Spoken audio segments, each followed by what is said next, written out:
Hello बच्चों, ज्ञानदीप में आपका स्वागत है। आज हम एल्बम का सेकंड पार्ट पढ़ेंगे।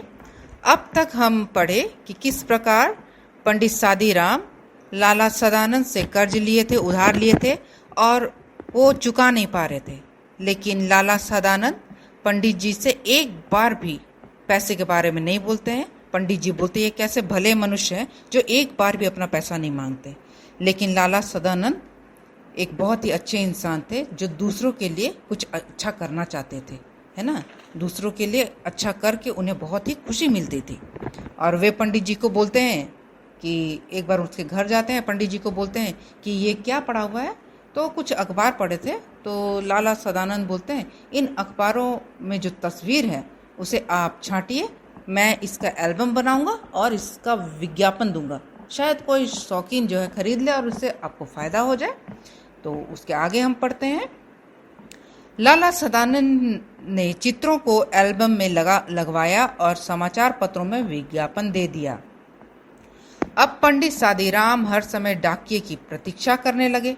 वे रोज सोचते थे कि आज कोई चिट्ठी आएगी।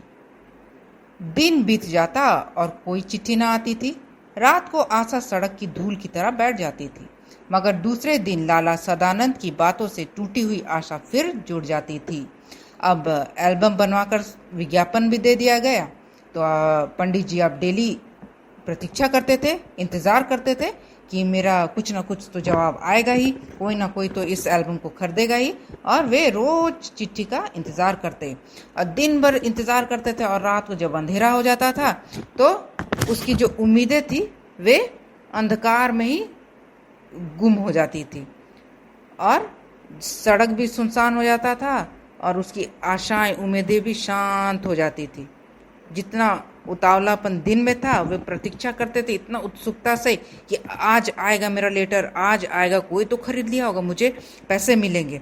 और वो जो इतना आशा भरी नज़रों से वो देखता था। और जब रात हो जाता था तो फिर वह निराश हो जाता था और फिर सो जाता था। और जब सुबह होता था फिर लाला सदानंद की बातों से उसकी टूटी हुई आशा जुड़ जाती थी। फिर लाला सदानंद उसे बोलते थे, अरे आज नहीं आया तो क्या हुआ, कल तो जरूर आएगा। कौन सा जरूर आएगा? आज नहीं तो कल तुम्हारा जवाब जरूर आएगा और तुम्हें पैसे जरूर मिलेगा। तब वो फिर से चार्ज हो जाता था और फिर इंतजार करने लगता था, नहीं नहीं, मैंने एल्बम भेजा है तो उसका जरूर मुझे आंसर मिलेगा और मैं सफल जरूर होऊंगा। और फिर से उसका आशा जो है वो जुड़ जाता था। दिन बीतते गए। आखिर एक दिन सादीराम के भाग्य जागे। अब दिन बीतता गया और सादीराम का एक दिन भाग्य चमक गया। कोलकाता के एक मारवाड़ी सेठ ने पत्र लिखा कि एल्बम भेज दो, अगर पसंद आ गया तो खरीद लिया जाएगा। पंडित सादीराम दौड़े हुए लाला सदानंद के पास पहुंचे और उन्हें पत्र दिखाया। और एक दिन कलकत्ता के एक मारवाड़ी सेठ ने पत्र लिखकर भेजा कि मुझे एल्बम भेज दो, अगर पसंद आ जाएगा तो मैं खरीद लूँगा। यह समाचार लेकर वह लाला सदानंद के पास पहुंचा। लाला सदानंद ने पत्र को अच्छी तरह से देखा और जवाब दिया, रजिस्ट्री कराकर एल्बम भेज दो, शौकीन आदमी मालूम होता है, खरीद लेगा। तो वो बोलते हैं चलो रजिस्ट्री करवा दो और भेज दो, शौकीन आदमी है, खरीद लेगा, जरूर खरीद लेगा। और मूल्य लिख दो, 1000 रुपये से कम ना लूँगा और कम में ना सौदा होगा। मतलब लिख दो 1000 रुपये से कम सौदा नहीं होगा। कुछ दिन बाद उन्हें जवाब में एक बीमा मिला।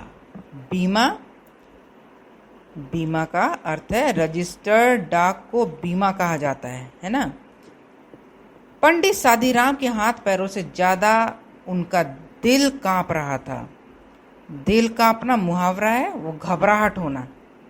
उन्होंने लिफाफे को खोला और उछल पड़े। एक दिन बीमा आता है और पंडित सादीराम बहुत घबरा जाते हैं। मतलब जैसे उसके हाथ में पड़ता है वो घबरा जाता है। मतलब खुशी से था, मतलब क्या था पता नहीं, लेकिन घबरा जाते हैं। और उसे खुशी भी था कि अरे आंसर आ गया। उन्होंने लिफाफा खोला और उछल पड़े। लिफाफा खोलते हुए बहुत खुश हो जाते और उछल पड़ते हैं। उसमें 100 के 10 नोट थे। पहले उनके भाग्य ने करवट बदली थी, अब वह पूर्ण रूप से उठकर बैठ गया। पंडित सादीराम सोचने लगे, अगर 2000 रुपये लिख देता तो शायद उतने ही मिल जाते। इस सोच से उनकी सारी खुशी किरकिरी हो गई। ये खुशी किरकिरी कर दी। इसका ये मुहावरा है, ये पाधा डाल दी, मतलब उसका जितना खुशी था वो गुम हो गया। जब 1000 देख लेता है रुपए तो बोलता है अरे वाह मेरा भाग्य तो खुल गया, अगर मैं यहाँ 2000 लिखता तो वो भी मिल जाता। बोलता मैं क्यों नहीं लिखा 2000, और उसका जो खुशी था थोड़ा सा उसमें पानी फिर गया, है ना, संतुष्टि नहीं हुआ, बोलता और लिखता तो और मिल जाता। सांझ के बाद वे लाला सदानंद के पास गए और 500 रुपए सामने रखकर बोले, परमात्मा का धन्यवाद है कि मुझे इस बार से मार से छुटकारा मिला। अपने रुपए संभाल लीजिए। आपने जो दया और सज्जनता दिखाई है उसे मैं मरने दम तक ना भूलूंगा। और जैसे ही उसे पैसे मिलते हैं वे लाला सदानंद के पास जाते हैं और बोलते हैं कि आपने जो मुझे 500 रुपये दिए थे, ये 500 रुपये आप रखिए, इस मार से, इस बोझ से मुझे मुक्त कीजिए। और आपने जो मुझ पे दया दिखाई, सज्जनता दिखाई, उसके लिए मैं बहुत आभारी हूँ आपका। मैं मरने दम तक ये ना भूलूंगा कि आप मुझसे कभी नहीं पैसे मांगे और ना ही आपने मुझे इसके बारे कुछ कहा। लाला सदानंद ने हैरान सा होकर पूछा, पंडित जी क्या सेठ ने एल्बम खरीद लिया? जी हाँ खरीद लिया। और रुपए भी आ गए? जी हाँ 1000। जी हाँ, नहीं तो मुझ गरीब ब्राह्मण के पास क्या था जो आपका ऋण चुका पाता। परमात्मा ने मेरी सुन ली। तो अब लाला सदानंद ऐसे करते जैसे उसे मालूम ही नहीं। बोलते वो सेठ ने एल्बम खरीद लिया, पैसे भी आ गए? तो बोलता हाँ जी हाँ। अब मतलब मुझ गरीब के पास इतनी हिम्मत कहाँ थी जो मैं आपके पैसे वापस करता, लेकिन भगवान की कृपा है जो मुझे ये अवसर मिला, ये समय मिला कि मैं आपको पैसे दे रहा हूँ। मेरा विचार है कि आप ये रुपए अपने पास ही रखें। मैं आपका यजमान हूँ, मेरा धर्म है कि आपकी सेवा करूँ। अगर मैंने 4 पैसे दे दिए तो कौन सा गजब कर दिया। तो बोलता है पंडित जी ये पैसे आप ही रख लीजिए, मैं आपका मालिक हूँ ना, तो मेरा ये फर्ज बनता है कि मैं आपको दूँ, आप इसे रख लीजिए, ये आपके काम आएंगे। और अगर मैंने आपको थोड़ा सा पैसा दे दे तो कौन सा कुछ बड़ा काम कर दिया हूँ, थोड़ा सा ही तो दिया हूँ, आपकी मदद की है। पंडित जी की आंखों में आंसू आ गए। वे बोले, आप जैसे सज्जन संसार में बहुत थोड़े हैं। परमात्मा आपको चिरंजीवी रखे। चिरंजीवी मतलब लंबी आयु।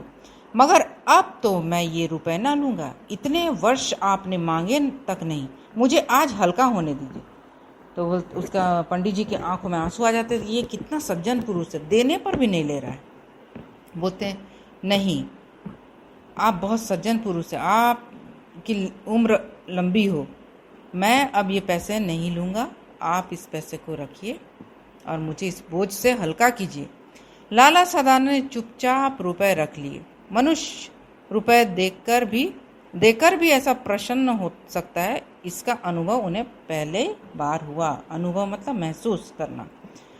लाला सदानंद जब देखते हैं कि इंसान किसी को पैसा देकर भी इतना खुश होता है, वो पहली बार ऐसे देखते हैं कि देखो पंडित जी मुझे पैसे देके कितना खुश हो रहे हैं, क्योंकि पंडित जी का बोझ उतर गया था ना, वो जो उधार लिए थे वो चुकती हो गया था, वे अब खुश हो रहे थे। 6 महीने बीत गए। लाला सदानंद बीमार थे। पंडित सादीराम उनके लिए दिन रात माला फेरा करते थे। एक दिन लाला सदानंद चारपाई पर लेटे थे।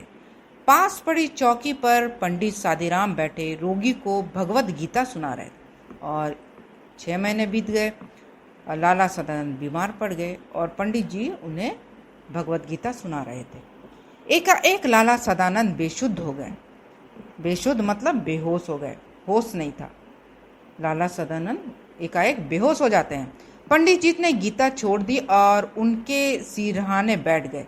स्त्री गर्म दूध लेने के लिए बाहर दौड़ी और माँ घबराकर बेटे को आवाजें देने लगी। पंडित जी जो थे अपने मालिक के सिर के पास बैठ गए और उसकी पत्नी दूध लाने दौड़ी और माँ घबराहट में आवाज देने लगी। उसी समय पंडित जी को रोगी के सिरहाने के नीचे कोई चुभती हुई चीज जान पड़ी। जब पंडित जी अपने मालिक के सिर के पास बैठे थे तो वे जब उसके सिर के पास छूते हैं तो कुछ उसके हाथ में चुभता है, लगता है। वह सख्त चीज वही एल्बम थी जिसे किसी सेठ ने नहीं बल्कि स्वयं लाला सदानंद ने खरीद लिया था। और वो जब पंडित जी देखते हैं तो देखते हैं कि अरे ये तो वही एल्बम है जिसे मैंने बेचा था, ये लाला जी ने ही खरीद लिया है। पंडित सादीराम इस विचार से बहुत प्रसन्न थे कि उन्होंने सदानंद का ऋण उधार मतलब चुका दिया है। मगर यह जानकर उनके हृदय को चोट सी लगी कि ऋण उतरा नहीं बल्कि पहले से दुगुना हो गया है। उन्होंने एक ठंडी सांस ली। ठंडी सांस मतलब दुख से सांस लेना, दुख भरी सांस लेना, मुहावरा है।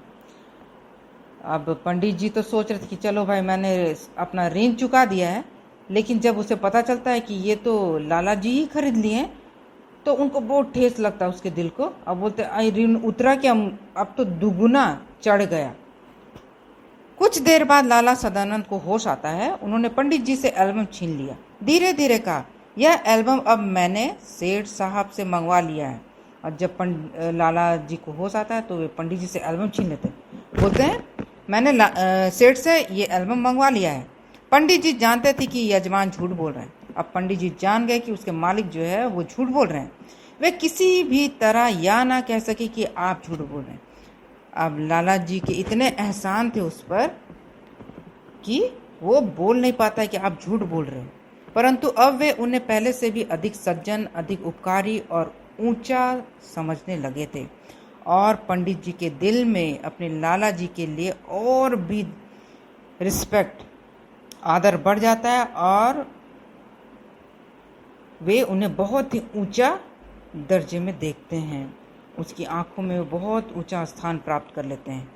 तो ये एल्बम कहानी यहीं समाप्त होता है। नेक्स्ट हम एल्बम के क्वेश्चन आंसर के साथ आपसे मिलेंगे। तब तक के लिए थैंक यू।